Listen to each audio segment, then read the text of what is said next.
தமிழராட்சி பார்த்துட்டு இருக்க எல்லாருக்குமே வணக்கம். சீமானவர்களோட நடிப்பில் சீமானவர்களோட முக்கியமான இருக்கிற எல்லாரையுமே வச்சு இப்போ ஒரு திரைப்படம் வர இருக்கு. அந்த திரைப்படத்தோட பேர் சீமானின் தர்மயுத்தம். டைட்டிலே சீமானின் தர்மயுத்தம் தான் இருக்கு அப்படின்னே சொல்லலாம். இந்த படத்தில் ஃபர்ஸ்ட் லுக்கை சேரன் அவர்கள், சுரேஷ் காமாட்சி அவர்கள் எல்லாருமே சேர்ந்து இப்போ வெளியிட்டிருக்காங்க அப்படின்றது ஒரு மகிழ்ச்சியான விஷயமா இருக்கு. இந்த படத்தில் அனுசுதாரா அவர்கள், டாட்டை துரைமுருகன் அவர்கள், அப்புறம் சீமான் அவர்கள், MS பாஸ்கர் அவர்கள், வினோதினி அவர்கள், அதுக்கப்புறம் RK சுரேஷ் அவர்கள் அப்படின்னு சொல்லிட்டு பெரிய பட்டாளமே நடிச்சிருக்காங்க அப்படின்றது ஒன்று இருக்கு. டாடை திரைப்பர்களும் சீமானவர்களும் சேர்ந்து நடித்த முதல் திரைப்படமா இது இருக்கும் அப்படின்றதுலயுமே எந்த ஒரு மாற்றமே கிடையாது. தீர விசாரிப்பதே மெய் அப்படின்ற ஒரு ஹேஷ்டேகோட இந்த படத்தோட ஃபர்ஸ்ட் லுக்கை வெளியிட்டிருக்காங்க அப்படின்றது ரொம்ப மகிழ்ச்சியான விஷயமா இருக்கு. ஐயா இளவரசு அவர்கள் எல்லாருமே சீமானுக்கு நெருங்கிய நபர்கள். எனவே சீமானவர்களோட கருத்தை ரொம்ப தெளிவா புரிஞ்சுக்கிட்டு அவங்க நடிச்சிருப்பாங்க அப்படின்றது ஒன்று இருக்கு. இந்த படத்தை R சுப்பிரமணியன் இயக்கிறாரு அப்படின்றது ரொம்ப மகிழ்ச்சியான விஷயமா இருக்கு. பாடல்களை வைரமுத்து அவர்கள் எழுதியிருக்காங்க.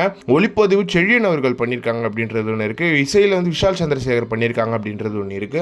இவங்க எல்லாருமே ரொம்ப எக்ஸ்பீரியன்ஸ்டான ஒரு நபர்கள் அப்படின்னும் போது இந்த படம் ரொம்ப சரியான இடத்துல வெளியே வரும் அப்படின்றது ஒன்று இருக்கு. எனவே செந்தமிழன் சீமான் அவர்கள், அனுசுதாரா அவர்கள், RK சுரேஷ் அவர்கள் இதுல முக்கியமான வேடங்கள் நடிப்பாங்க. அதே மாதிரி இந்த படம் ஒரு த்ரில்லர் அப்படின்ற மாதிரி சொல்றாங்க. இதுல உண்மையை கண்டுபிடிக்கும் போலீஸா சீமானவர்கள் வராங்க.